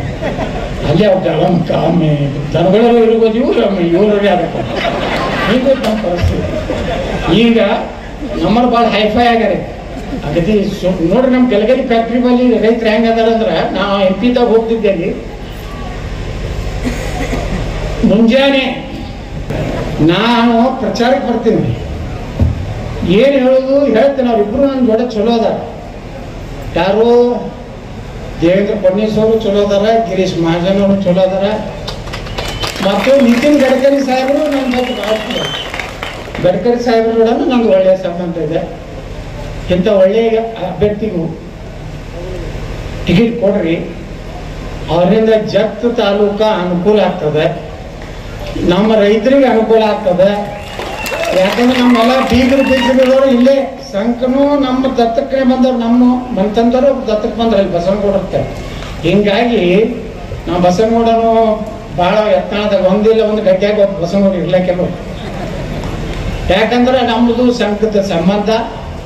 ಇಲ್ಲೂ ಬೀಳೂರ್ನಾಗೂ ನಮ್ಮ ಗುಲಾಬ್ ಶೆಟ್ಟಗಾರ ಇರ್ತದ, ಬಿಜಾಪುರ ಬಿಡಿ ಚೇರ್ಮನ್ ಅವರು ಇದೆ, ಬೀಳೂರ್ದಾರೆ ಅವರು. ಹಿಂಗೆಲ್ಲ ಸಂಬಂಧ ಇರೋದ್ರಿಂದ ಇವತ್ತು ಇಷ್ಟು ದೊಡ್ಡ ಪ್ರಮಾಣದಲ್ಲಿ ನಾನು ಇಷ್ಟೇ ವಿನಂತಿ ಮಾಡ್ಕೊತೀನಿ.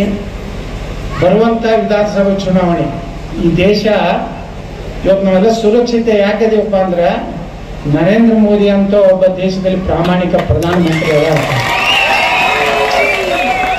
ಈ ನೋಡಿದ್ರಲ್ಲ, ನೀವೆಲ್ಲ ಪಾರ್ಲಿಮೆಂಟಾಗ ನೋಡ್ತಿರಲ್ಲ, ಹಲ್ವಾ ಹಲ್ವಾ ಹಲ್ವಾ ಅಲ್ಲಕತ್ತ ನಮ್ಮ ರಾಹುಲ್ ಗಾಂಧಿ ತಿಂದವ್ರು ಹಲ್ವಾ ಅವರೇ. ಈ ನಮ್ಮ ಬಾಯಿ ಒರೆಸ್ತಾರೆ ಅದ. ಯಾರು ಹಲ್ವಾ ತಿಂದಾರಪ್ಪ 50-60 ವರ್ಷ? ವಿದೇಶದಾಗ ಹಣ ಒಯ್ದಿಟ್ಟಾರೆ ಯಾರು? ನರೇಂದ್ರ ಮೋದಿ ಇಟ್ಟಾರ?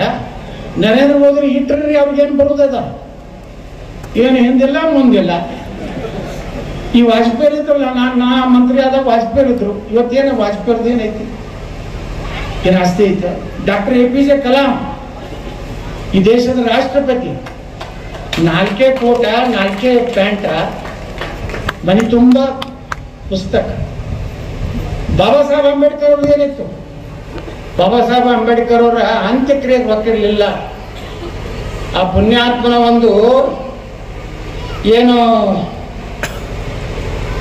ಬಾಬಾ ಸಾಹೇಬ್ ಅಂಬೇಡ್ಕರ್ ಅಂತ್ಯಕ್ರಿಯೆಗೆ ಗೊತ್ತಿರಲಿಲ್ಲ. ಮುಂಬೈದ ದಿಲ್ಲಿ ಒಳಗೆ ಅವ್ರು ತೀರ್ಕೊಂಡ್ರು. ಈಗೇನು ಕಾಂಗ್ರೆಸ್ನವರೇ ಅವರ ಪಾರ್ಥಿವ ಶರೀರ ಮುಂಬೈಗೆ ತರಲಿಕ್ಕೆ ರೊಕ್ಕ ಕೊಡಲಿಲ್ಲ, ವಿಮಾನ ವ್ಯವಸ್ಥೆ ಮಾಡಲಿಲ್ಲ. ಅವ್ರದೊಂದು ಕಾರ್ ಇತ್ತು, ಆ ಕಾರ್ ಮಾರಿ ಬಾಬಾ ಸಾಹೇಬ್ ಅಂಬೇಡ್ಕರ್ ಅವ್ರನ್ನ ಒಂದು ಬೀಚ್ನಾಗ ತಂದು ಅಂತ್ಯಕ್ರಿಯೆ ಮಾಡಿದ್ರು. ಇವತ್ತೇನಾರ ಅಂಬೇಡ್ಕರ್ ಅವ್ರ ಹೆಸರು ದೇಶನಾಗಲಿ ಲಂಡನ್ದಾಗಲಿ ಅವ್ರ ಸ್ಮಾರಕಗಳನ್ನ ಸಾವಿರಾರು ಕೋಟಿ ರೂಪಾಯಿ ಖರ್ಚು ಮಾಡಿ ಯಾರಾದ್ರೂ ಮಾಡಿದ್ರೆ ಅದು ನರೇಂದ್ರ ಮೋದಿ ಅಂತ ಬಾಣ ಅಭಿನಂದನೆ. ಈ ಒಂದು ವಿಚಾರ ಇಟ್ಟುಕೊಂಡು ನಾನು ತಮ್ಮನಗೌಡ ರವಿ ಪಾಳ್ರ ಬಗ್ಗೆ ಹೇಳ್ತೇನೆ. ಆದರೆ ಅವರು ಚೇಂಜ್ ಆಗಬಾರ್ದು. ಮುಂದೆ ಹಿಂಗೆ ಚೇಂಜ್ ಆಗೋ ಮಂದಿ ಭಾಳ ನೋಡೀನಿ. ನಾನು ಒಬ್ಬನ ಅಶೋಕ್ ಶಾಬಾರಿ ಅಂತ ಒಬ್ಬನ MLA ಮಾಡಿದ್ದೆ ಸಿಂದಗಿ. ನಾನೇ ಬಿಫಾರ್ಮ್, ಅವಾಗ ನಾನೇ ಬಿಫಾರ್ಮ್ ಕೊಡ್ತಿದ್ದೆ BJP ಒಳಗೆ ನಮ್ಮ ಜಿಲ್ಲಾ. ಅವ MLA ಆದ ಮ್ಯಾಗ ಗಿರಕಿ ಬೇರೆನೇ ಆಗ್ಬಿಟ್ಟ. ನಾವು ಎದುರಿಗೆ ಬಂದ್ರು ನಮ್ಗೆ ಮಾತಾಡ್ತಿದ್ದಿಲ್ಲ. ಏನಪ್ಪ ಹಿಂಗಾಗಿ ಅದು ಮಾತಾಡಿ ತಮ್ಮನಗೌಡ ಹಂಗೆ ಆಗೋದಿಲ್ಲ. ಯಾಕಂದ್ರೆ ಈಗಾಗಲೇ ಸಭಾಪತಿಯಾಗಿ ನಮ್ಮ ಗುರುಗಳು ಹೇಳಕತ್ತಿದ್ರು ಭಾಳ ಒಳ್ಳೆ ಕೆಲಸ. ಇಲ್ಲಿ ಸಭಾಪತಿ ಇಲ್ಲಿ ಜಿಲ್ಲಾ ಪಂಚಾಯತ್ ಭಾಳ ಪವರ್ಫುಲ್ ಇದೆ. ನಮ್ಮಲ್ಲಿ ಏನಿಲ್ಲ, ಅವಕ್ಕೆ ಏನು ಯಾರು ಕೇಳೋರಿಲ್ಲ ಹೇಳೋರಿಲ್ಲ. ZP ಮೆಂಬರ್ಗೆ ಯಾವ ಹಳ್ಳಿ ನಾಯಿ ಕೊಡೋದಿಲ್ಲ. ವರ್ಷಕ್ಕೆ 5 ಲಕ್ಷ ರೂಪಾಯಿ ಬರ್ತದೆ, ಏನು ಸರ್ಕಾರ ಮಾಡ್ತಾರೆ. ಆ ತಾಲೂಕು ಪಂಚಾಯತ್ ಒಳಗೆ ಏನೇನೇನೋ ಇಲ್ಲ, 1 ಲಕ್ಷನೂ ಕೊಡೋದಿಲ್ಲ. ನೋಡಿ 30 ಕೋಟಿ. ನಮ್ಮಲ್ಲಿ 30 ಲಕ್ಷ ತರೋದಿಲ್ಲ ZP ಮೆಂಬರ್ಗಳು. ಅವ್ರ ಖರ್ಚಾಗಿ ಮಾಡಿರ್ತಾವೆ 1 ಕೋಟಿ 1.5 ಕೋಟಿ 2 ಕೋಟಿ ಮಾಡಿರ್ತಾರ. ಮುಂದೆ ಅವು ಹೊಂದಿಲ್ಲ. ನಮ್ಮ ZP ಮೆಂಬರ್ ಹೋಗ್ಕೊಂಡು ಮಂದಿ ಮುಂಜಾನೆ ಇಂಜಿನಿಯರ್ ಮನೆ ಮುಂದೆ ಹೋಗ್ಕೊಟ್ಟಿರ್ತಾವೆ. ಏನಾರ ಕಮಿಷನರ್ ಕೊಡ್ರಿ ಕೊಡ್ರಿ ಕೊಡ್ರಿ ಅಂತ. ನಮ್ಮ ಪರಿಸ್ಥಿತಿ ನಿಮ್ಮ ಕಡೆ ಆಗಿಲ್ಲ. ನಿಮ್ಮ ಕಡೆ ಮಾಸ್ತರ್ ಹಿಡಿದು ಎಲ್ಲರೂ ಜಡ್ಪಿಗೆ ಟ್ರಾನ್ಸ್ಫರ್ ಮಾಡ್ತಾರೆ. ನಮ್ಮಲ್ಲಿ ಬರೀ ಫುಲ್ ಪವರ್ಫುಲ್ ಅಂದ್ರೆ ನಾವು ಎಮ್ ಎಲ್ ಎಗಳು PDO ಗ್ರಾಮ ಪಂಚಾಯತ್ PDOನು ನಾವೇ ಮಾಡೋರು. ನಿಮ್ಮ ಜಡ್ಪಿ ಮೆಂಬರ್ಗೂ ಇಲ್ಲ, ಗ್ರಾಮ ಪಂಚಾಯತ್ ಅಧ್ಯಕ್ಷನೂ ಇಲ್ಲ. ನಮ್ಮ ಕಡೆ ಫುಲ್ ಪವರ್ ನಾವು ಅಂದ್ರೆ MLA ಅಂದ್ರೆ ಮುಗಿತು, ಅವನೇ ಬಾಸ್. ಇದು ಅವನ ವಿಧಾನಸಭಾ ಕ್ಷೇತ್ರ. ಮಾಸ್ತರ್ನು ನಾವೇ ತರೋರು, ಮಾಸ್ತರ್ನು ತೆಗೆಯೋರು ನಾವೇ, ತನ್ನದ ಡಾಕ್ಟರ್ ತರೋರು ನಾವೇ, ಮನೆಗೆ ಕಳ್ಸೋರು ನಾವೇ, ಪಂಚಾಯತ್ ಸೆಕ್ರೆಟರಿನ ಕಳ್ಸೋರು ನಾವು. ನಮ್ಮ ಕಾನೂನೇ ಬೇರೆ ಐತಿ. ಅಲ್ಲಿ ಜಿಲ್ಲಾ ಪರಿಷತ್ ಇದ್ದ ಪವರ್ ಐತಿ. ಎಲ್ಲ MLAಗಳು ಏನು ಮಾಡಿಬಿಟ್ರು, ಮತ್ತು ನಮ್ದೇನ್ರಿ ನಮ್ದೇನಂತ ಎಲ್ಲ ತಾನೇ ತೊಳ್ಕೊತಾರೆ. ಹಂಗಾಗಿ ನಾವು ಬಿಜಾಪುರದಾಗ ನಮ್ದು ಸಿಟಿ ಅಡ್ಡೆ ಬರ್ತದೆ ನೋಡಿ. ಮಜಾ ಹೆಂಗಂದ್ರೆ MB ಪಾಟೀಲ್ ಊರು ತರ್ವಿ, ಅದು ನನ್ನ ಮತಕ್ಷೇತ್ರ. ಯತ್ನಾಳ ನಮ್ಮೂರ, ಅದು MB ಪಾಟೀಲ್ ಮತಕ್ಷೇತ್ರ. ಇಬ್ರು ಕ್ರಾಸ್ ಐತಿ. ನೀವು ಅಲ್ಲಿ ಕೆಲಸ ಮಾಡಲಿಲ್ಲ ಅಂದ್ರೆ ನಾ ಇಲ್ಲಿ ಮಾಡೋದಿಲ್ಲ, ನಾ ಇಲ್ಲಿ ಮಾಡೋದು ಅಲ್ಲಿ ಮಾಡ್ತೀನಿ. ಅವ್ರು ಅಲ್ಲಿ ಮಾಡಿ ಕೊಡ್ರೆ ನಿಮ್ಮ ಊರಿಗೆ ಇದು ಮಾಡಿದ್ವಿ. ಏನು ಹಿಂಗಿರ್ತದೆ MB ಪಾಟೀಲ್? ಸುಮ್ಮನೆ ಹೇಳಿ ಬೋಗಸ್ ಹೇಳಿ ಆರ್ಸಿ ಬಂದ್ರು. ಈಗ 5 ವರ್ಷ ಮಜಾ ಮಾಡಿದ್ರು. ವಿಜಯ ಶಿವತ್ ನೀವು ಅಂದ್ರಿ MLA ಅದೇ ಹೇಳಿದ್ರೆ ಹಿಂಗೆ ಹಿಂಗಂತಾರೆ. ಆರ್ಸಿ ಬರ್ತಾವೆ ಹಿಂಗಿತ್ತು. ಹಿಂಗೆಲ್ಲ ಸುಳ್ಳು ಹೇಳ್ತಾರ, ಅವೆಲ್ಲ ನಂಬ್ಲಕ್ಕೆ ಹೋಗ್ಬೇಡ್ರಿ. ಏನೇ ನೀರಾವರಿ ಯೋಜನೆ ಆಗ್ಬೇಕಾದ್ರೆ ಕರ್ನಾಟಕ ಮಹಾರಾಷ್ಟ್ರದ ಸಂಬಂಧ ಒಂದು ಬ್ಯಾರೇಜ್ಗಳು ಅದು. ನಾವು ಭೀಮಾ ಬ್ಯಾರೇಜ್ ಅಂತ ಮಾಡಿದ್ವಿ. 8 ಬ್ಯಾರೇಜ್ ಏನು ನಮ್ಮ ಇಂಡಿ ತಾಲೂಕದಾಗ 4 ಮಹಾರಾಷ್ಟ್ರದಾಗ ಕಟ್ಟಿದ್ರು. ನಾವು MLA ಇದ್ದಾಗನೇ ಜಗಳಾಡಿ ವಿಧಾನಸೌಧದಾಗ ಮಾಡಿಸಿದ್ವಿ. 2 ಭಾಗದ ರೈತರಿಗೆ ಅನುಕೂಲ ಆಯ್ತು. ಕಡೆ ಮಹಾರಾಷ್ಟ್ರ ಭೀಮಾ ನದಿ ಭಾಗದವ್ರು ಅನುಕೂಲ ಆಯ್ತು, ಕರ್ನಾಟಕ ಭೀಮಾ ನದಿ ಭಾಗದವ್ರು ಅನುಕೂಲ ಆಯ್ತು. ಹಂಗ ಮುಂದಿನ ದಿವಸಗಳಲ್ಲಿ ಇವತ್ತೇನು ನಮ್ಮ ತಮ್ಮನಗೌಡ್ರು ಏನೊಂದು ಈ ಪಾದಯಾತ್ರೆಯನ್ನು ಮಾಡ್ಲಕತ್ತಾರಲ್ಲ, ನೀವು ಯಾರು ನಿಮ್ಮ ಕೈ ಮುಗಿದು ಕೇಳ್ಕೊತೀನಿ, ಯಾರು ಜಾತಿ ಲೆಕ್ಕ ಹಾಕ್ತಾರೆ. ಜಾತಿ ಯಾರು ಮಾಡ್ಬೇಕು. ಇವತ್ತು ನಾವು ಬಿಜಾಪುರನಾಗ MLA ಆಗ್ಬೇಕಾದ್ರೆ ಬರೀ ಹಿಂದೂ ಸಮಾಜದ ಮ್ಯಾಗ ಆಗ್ತೀನಿ. ಅಲ್ಲಿ ಜಾತಿನೇ ನೋಡುದಿಲ್ಲ. ದಲಿತರು ಓಟ್ ಹಾಕ್ತಾರೆ, ಹಿಂದೂರು ಹಾಕ್ತಾರೆ, ಲಿಂಗಾಯತರು ಹಾಕ್ತಾರೆ, ಮರಾಠರು ಹಾಕ್ತಾರೆ, ರಜಪೂತರು ಹಾಕ್ತಾರೆ, ಬ್ರಾಹ್ಮಣರು ಹಾಕ್ತಾರೆ, ಎಲ್ಲರೂ ಹಾಕ್ತಾರೆ. MLA ಆಗಿದೆ. ಹಂಗ ನೆಮ್ಮದಿಯಿಂದ ಆರಾಮದಿಂದ ಅಡ್ಡಾಡ್ತೀವಿ, ಸೆಟದ್ ಮಾತಾಡ್ತೀವಿ. ಇಲ್ಲಕಂದ್ರೆ ನಮ್ಗೆ ಮುಗಿಸೇ ಬಿಡ್ತಿದ್ದು. ಔರಂಗಜೇಬ್ ಅದು ಹೆಂಗಿದ್ರು ಈಗ ಚಿಕ್ಕಂತಾರೆ ಏನ್ ಮರಾಠರು ಇದು ಶಿವಾಜಿ ಮಹಾರಾಜ ಮರಾಠ ಏನು ಹೇಳ್ತಾನೆ. ಹಿಂದೂಗಳು ಉಳಿದಿದ್ದೆ ಶಿವಾಜಿ ಮಹಾರಾಜನಿಂದಪ್ಪ. ಅಹಿಲ್ಯಬಾಯಿ ಹೋಳ್ಕರ್ ಹಾಲ ಮತದ ಹೆಣ್ಮಗಳು ಇವತ್ತು ಇಂದೂರಿನ ರಾಣಿ ಅಂತ ತಿನ್ಕಿರ್ತಾರ. ಹೆಣ್ಮಗಳು ಕಾಶಿ ಒಳಗೆ ಇವತ್ತು ನಮ್ಮ ನರೇಂದ್ರ ಮೋದಿಯವರು ಅಹಿಲ್ಯಬಾಯಿ ಹೋಳ್ಕರ್ ಲಿಂಗ ಇಟ್ಕೊಂಡು ಪೂಜೆ ಮಾಡ್ಲಕತ್ತಿದ್ರು. ಮುಂದೆ ಮೂರ್ತಿ ಭೀಮಾಶಂಕರಕ್ಕೆ ಹೋದ್ರು ಅಹಿಲ್ಯಬಾಯಿ ಹೋಳ್ಕರ್ ಅದಾರ. ಮಹಾರಾಷ್ಟ್ರ ಎಲ್ಲಿ ಹೋದ್ರು ಅಹಿಲ್ಯಬಾಯಿ ಹೋಳ್ಕರ್ ಅದಾರ. ಆದ್ರೆ ಕರ್ನಾಟಕದ ಫಸ್ಟ್ ಟೈಮ್ ನಾವು ಬಿಜಾಪುರನಾಗ ಅಹಿಲ್ಯಬಾಯಿ ಹೋಳ್ಕರ್ ಮೂರ್ತಿ ಕೊಡ್ಸಿಲ್ಲ. ಕಾರ್ಯಕ್ರಮ ಏನ ನಾನು ಟೈಮ್ ಇತ್ತ ಮತ್ತೆ ನಾ ಅಲ್ಲಿ ಬರ್ತೀನಿ. ಈ ಸಲ ನೀವೆಲ್ಲ ಯಾರು ಬಂದು ಕೇಳಿದ್ರು ಜನ ಹೇಳ್ಬೇಕ್ರಿ, ಇವನಿಗೆ ಟಿಕೆಟ್ ಕೊಡೋದ್ರ ಅಲ್ಲಿ ನೀವು ನಾಯಿನವ್ರಿಗೆ ಕಿಸಿತಾರ. ನಮ್ಮಲ್ಲಿ ಹಂಗೆ ನಮ್ಮ ಬಿಜಾಪುರ ಮಂದಿ ಹೇಳ್ತಾರೆ, ಗೌಡ ಕೊಡ್ಲಿಕ್ಕೆ ಲಗ ಕಬ್ಬ ಹಾಕೋದಿಲ್ಲ ಏನ್ ಕಿಸಿತಿಪ್ಪ ತರ್ತಾರೆ. ಹಿಂಗೆ ಕೊಡ್ತಾರೆ. ನಾನೇನು ದಾನ ಧರ್ಮ ಕೊಡ್ತಾರ ಕುಟ್ಕೊಂಡ್ರೆ ಟಿಕೆಟ. ನಾ ಯಾರ ಮನೆಗೆ ಹೋಗುದಿಲ್ಲ, ಯಾರಿಗೂ ಬಯೋಡೇಟಾ ಕೊಡುದಿಲ್ಲ, ಯಾರಿಗೂ ಕಾಲು ಮುಗಿದಿಲ್ಲ. ನಾ ಕಾಲು ಮುಗಿದಿದ್ರೆ ರಾಜಕಾರಣದಾಗ ಒಂದು ಅಟಲ್ ಬಿಹಾರಿ ವಾಜಪೇಯಿ, ಒಂದು ಲಾಲ್ ಕೃಷ್ಣ ಅಂತವನಿ. ಬಿಟ್ರೆ ಯಾರು ಯಡಿಯೂರಪ್ಪ ಬಿಡೋರಪ್ಪ ನೋಡ ಏನ್ ಆರಾಮದಿಲ್ಲ ಯಡಿಯೂರಪ್ಪ ಹಿಂಗೆ ಕೇಳ್ತಾರೆ.